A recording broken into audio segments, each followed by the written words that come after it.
Has Spider-Man just committed a major mistake that will completely ruin the X-Men? Before we start this video, I want to make it clear. Do not watch this video if you haven't seen the Brand New Day movie yet. There are major spoilers in this video and I really don't want to ruin it, so if you've clicked out of curiosity, now's your time to leave. Let me just say, the Brand New Day movie was amazing. I loved it so much. I especially enjoyed the montage of Spider-Man fighting criminals and being the friendly neighborhood Spider-Man New York has learned to trust over the years. And even though it's clear that Peter Parker has matured and stepped into the role of both great power and great responsibility, he is still making mistakes. Ones that he tries to fix when he realizes, but sometimes the damage is already done and it's too late. So you may be wondering, is there any merit to the thumbnail's claim, or was it just a good headline written by J. Jonah Jameson? Well, I can assure you, I firmly believe that Spider-Man has played a key part in laying the mutant death trap, and it goes a lot further than you might think. And I'm here today to show you why. But before we do that, please do subscribe. I want to hit 400k soon, and we're so close to that milestone. So if you could just check to see that you are subscribed, that would be great. Thank you, and back to the video. So you might be wondering, what exactly was the big mistake he made here? Well, in the film, Peter Parker's powers end up increasing, and this is because of his mutation.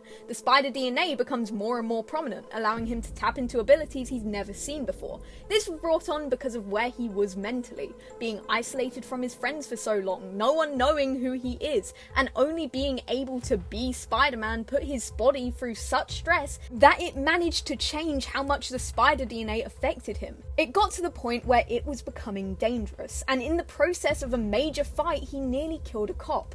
It's kind of telling how quick the police are able to switch up on him. Keep in mind, Spider-Man has done nothing but save New York thousands of times these past years. He has worked with the police on these cases, but it's clear that they're ready to pull their guns out on him at a moment's notice, especially when he didn't even kill the person. Nonetheless, Peter is going through it, and no one really is on his side. His best bet was to bring his powers back to a manageable level, so he created an inhibitor for his powers, and considering he was dealing with someone that he believed was way too powerful, he created a universal inhibitor to use on them.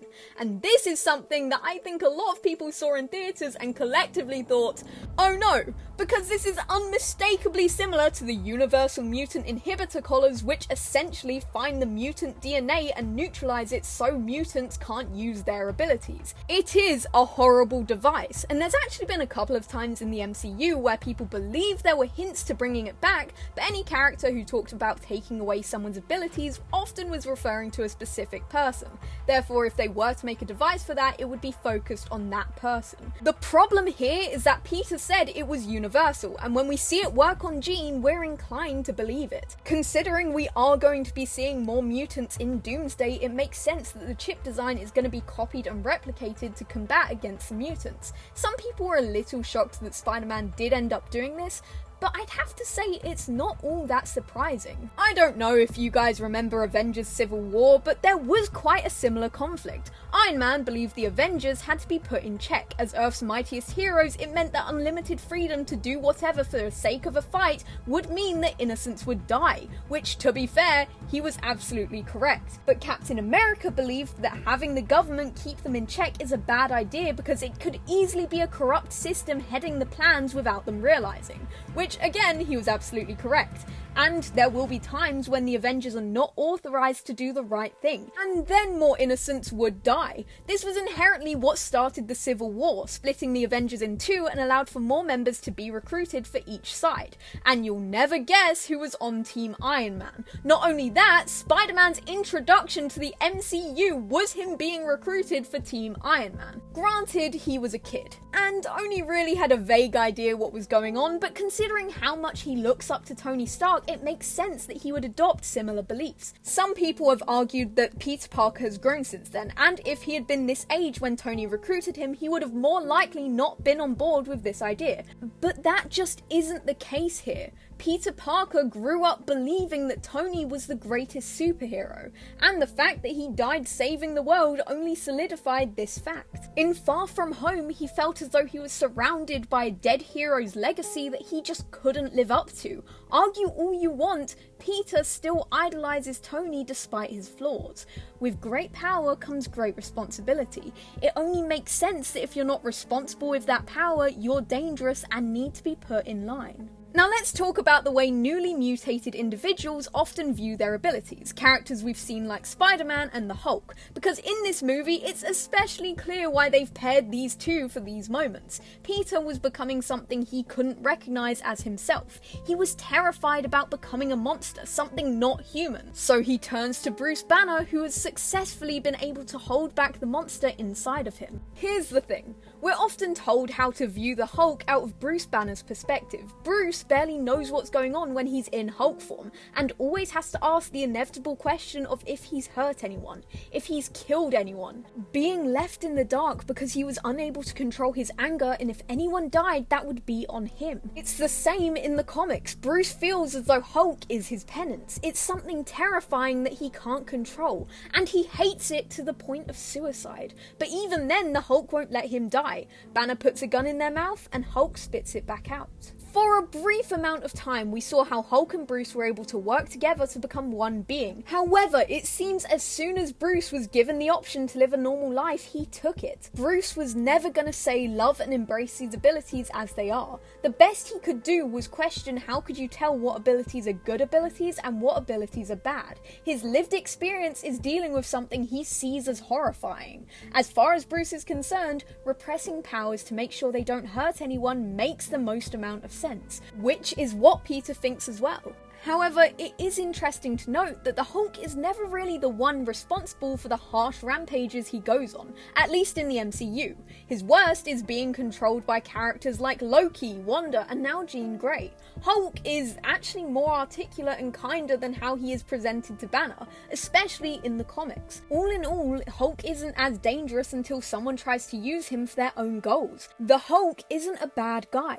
It just seems like no one's told Bruce that, and therefore he just doesn't trust him, because he doesn't trust himself. Which is why MCU Hulk needs his own solo film. Please, Marvel, I've been waiting so long, just give us one.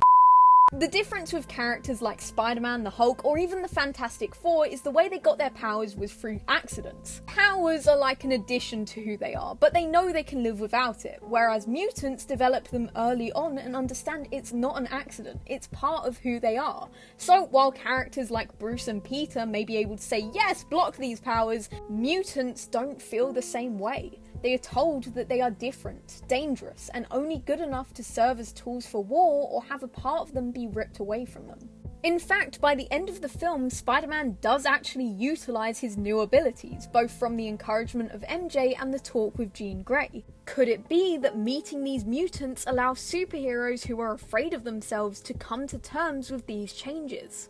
But even if you could convince Spider-Man to embrace these changes, if you could convince Bruce Banner to keep the Hulk, there is still the matter of public opinion. It's actually become quite a common joke in the last few years that the civilians of the MCU have gone through hell and more. They have been dusted, deleted, frozen, and had to deal with attacks from power-tripping maniacs. It makes sense that their opinion on mutants would already be negative. Only having exceptions for mutants who play by the rules and surrender their power when they can. And even then there's a lack of trust because they're faced with the question, what if this mutant suddenly decides to go rogue? The point is, the general public are not going to want to deal with mutants, and the tech now exists to stop mutant abilities. Humans are scared of what mutants could become. All powers seem to be different, and that much variety makes it hard to know what to expect. Large forces like damage control utilize this fear of mutants to have an excuse for taking them in, but that isn't the end of it. They want to utilize the powers for war. On the flip side, mutants don't want to have something they were born with, a core part of their identity, to be taken away. Damage control would advertise it to the public as just stopping these abilities in mutants, putting everyone on equal terms. But in reality, it's only part of their plan where they get to decide who deserves mutant abilities. The point is, it makes sense that when more mutants start showing up, people are going to be more inclined to be scared of them. Damage control just needed a way to handle them, and unknowingly, Spider-Man just handed them the key on how to do it. It's an interesting direction to go, and I wonder if we'll see interactions with Spider-Man and other mutants believing he was responsible. We know that Jean Grey and Peter Parker are on good terms, but that being said, she knows what he's done. It's only a matter of time before that information gets out. But what do you guys think? Are we on something here? Thank you guys so much for watching, and I'll see you guys in the next video. Bye!